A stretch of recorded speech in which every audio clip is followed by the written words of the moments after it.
Hi guys! Welcome back to my channel. So, usapang Barbie Imperial tayo at Richard Gutierrez. Viral ngayon ang mga photos nila sa social media na magkasama sa Korea.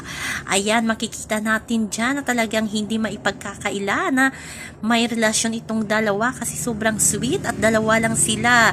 So, ano kayang magiging reaksyon nito ni Sara Labati? Sabi nga ng iba, may pasaring na daw itong si Sara Labati tungkol sa relasyong Barbie Imperial at Richard Gutierrez.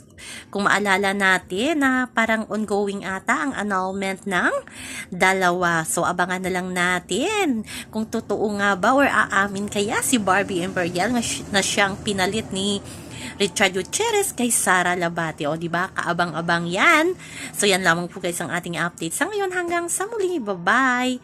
Please like, share, and subscribe my channel para ma-update kayo sa mga bago kong upload. Ayan, huwag po tayong magpaka-stress.